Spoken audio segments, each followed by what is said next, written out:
don't want to say like made that more prolific, but like watching their VODs and so watching smart. them do it was kind of like, oh, here's the blueprint for how you go about doing this Exactly. correctly. You're connecting the canopy of your build to structure that's already established underneath, because then if somebody shoots out what's way back in the storm, you're not going to run back and replace it. But now it doesn't matter because you have another branch connecting underneath. Yeah, and then you're Very, all very important. good. Well done from them there. As we're on board here with Solari Airwalks, 49 players left, so just a tick under half of the lobby. Storm Circle 5 is closing, and we're also going to be rotating through pressure plant, so lots of geysers, lots of innate natural mobility, and a decent amount of mats and metal that can be reused, so it should be interesting to see what ends up happening here as we hop on board here with Train H's Alpha. Train H being the team Train Hard, hits the geyser and says, I'm going to zone. There's players all the way up on the drone in the sky above. You see them Alpha on rotation, checking up above quickly. Going to layer up twice to stay away from the player underneath. You don't want to get dropped in on somebody else's structure. Replacing the ramp with a cone so you can get quick edits in whatever direction you need. And I do want to make a quick statement. You see these kind of edits, he's looking for shots now, and then he'll quickly do a reset after he feels like he's shot for long enough. You don't want to get caught gargoyling, tunnel visioning on somebody where you're exposed and someone might take a shot. And there's a lot of players in front of him. He might not see them, but they're there. But what I was going to say is oftentimes we see players do like the window edit and then instantly reset so that they can get transparency through the metal or the brick. More often now I've been seeing players do a door instead of a window, because at this level, even that imagine you have 3, 4, 5 frames where there's a window open, someone might sneak a snipe shot or rocket something in through the window and you're gonna get punished.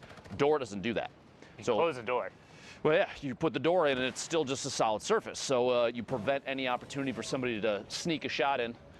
Yampi there, I was going to say, you might want to reset that window, speaking of. Mongrel in the lobby, Crew in the lobby as well. You can see Mongrel currently sitting on 55 points. Last time we saw him, he was at that 50 mark, so down to it. You can also see Storm Surge. He's 98 damage above it. Again, that will get turned off at 30 players, so expect aggression to come out. Second Shadow Bomb being popped and just trying to get to the far side of the zone, get away from people, box up and be safe. Mongrel wants to play patiently, wants to not be eliminated early. Generally, you're used to seeing him play much more aggressive, but with everything on the line, with the queues being closed, with the last opportunity to book a seat in New York City, he knows he can't mess up. He has to get points here if he wants to be going. You got to be thinking these players too when they're back. Airwalks and Alpha Amons are both in the lobby. I apologize, but this place is stacked. No, it's insane. You're right. I was going to say, players typically too at this level that are watching the queue and watching the leaderboard, they're going to ready up and then they're going to immediately go look to see where they are on the board as they go into the next game. Even sometimes they have a chance during their, like when they're boxed up in here, they'll pull up the leaderboard if they can on the website, something like that, and see if they can find out just how many points they need to make in order to place. Does not surprise me that Mongrel's trying to play a little safer, pushing over the top of this campfire player underneath. Another one boxing up inside metal. A lot of layers here. An attempt to maybe get a little bit of an advantage here in terms of elevation, pushing forward, branching into the next circle. Oh, Baller almost took out his build there, which could have been absolutely devastating. Would have dropped him down. No tarp beneath. 28 players remaining. Looking for shots. He finds it. There we go. There you go. Leon Flares goes down. 26 players remaining. Wolfies gets picked up by Krith. Mongrel up to 56 points. Looking for it, and that's 59 now as he hits the top 25. Player directly next to him on the box, but trying to pop that, and Crew goes down as well. Was in the top 25, but that was the player who was in the second place last time we saw him. You have Windstrike Mayhem, who was within distance. Now you have Airwalks, the Solari player, at 53 points, trying to drop him down. RPG up on the high ground. It follows it right away. Suat gets swatted out of the sky, but Astro SMZ is also making his push for the top as he's picked up his third Elam since we've been watching. Mongrel gets another one, picking up Romo as we get closer to the top 15. Airwalks getting some reloads into that combat shotgun, wants to make sure he has every tool available as we push down to the final fight. Airwalks up on the ultimate high ground. ETQ rounding around the storm. Mongrel going to challenge on the mid-tarp, and he gets Carrera, and he also gets into the top 15 as we slide on board with Train H's Alpha, puts the trap down, and he gets Astro. Astro knocked out. Could be his World Cup run over there. 26 points thus far for Alpha, but not a big deal. He's still putting on a good show.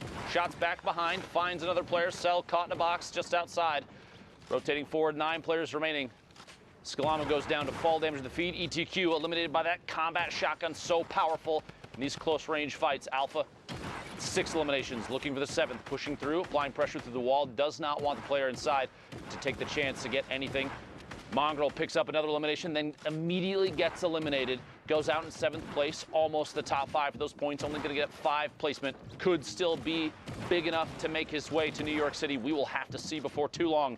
Top 5 now.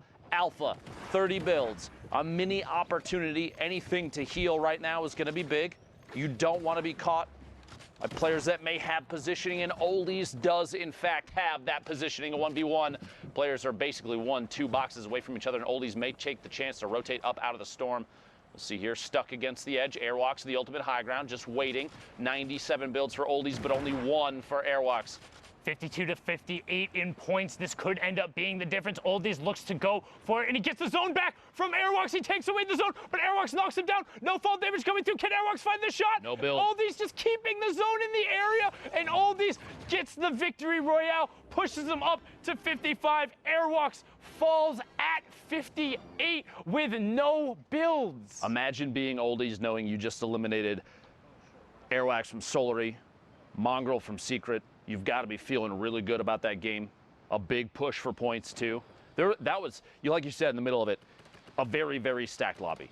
A lot of pressure, too, because you have so many players now in these games that we're showing you. You have to remember at home, the ones that we're trying to pick the ones that are best for affecting the leaderboard, because these are the plays that you need to see. This is Europe, by the way, if you're just tuning in.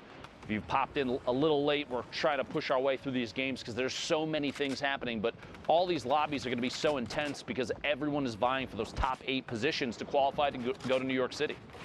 And that's what it's all about, getting a spot in the Fortnite World Cup final. This is week 9 of the online open qualifiers, the last chance in the solos competition. And if you want to sit on that stage, if you want to be playing with the best of the best, the Bizzles, the Vivids, the Tfuse, the Dementos, all of those top players on the stage with FaxFox and Vanny, you have to clutch up right now in these final moments and against the best players, because if you're unfamiliar with how the tournament matchmaking works, it's 3 hours, 10 matches, and as you climb in points, you're matched with players close to you in that point range. So the matches only get more difficult, the players only get better, and these are the times, these are the fights you have to win if you want to be playing for your shot at the $30 million. A quick note, too, if you're watching, this is the final game for Europe. Everything for these players to qualify for solos for New York City, to play for $30 million on a stage bigger than any stage Fortnite has ever seen. This is the last chance for Europe. There are a lot of fans out there of a lot of these players. Do me a favor. Go on Twitter. Tag your favorite players and show them some love. Keep the negativity out of this. Hashtag Fortnite World Cup, because Fortnite has done something that not many people ever thought would happen. They've put a focus on every player that has played out of their minds. And I want to be sure that all these people that have played, have qualified, have tried their heart out, they need to know that you're supporting the heck out of them. So again, hashtag Fortnite World Cup. Please let your favorite players know that they've done an excellent job. Win or lose, doesn't matter how many eliminations. All these people have a lot of heart. It's important that they know that. Indeed, a lot of heart coming out from all of these players. It's so incredibly hard to get.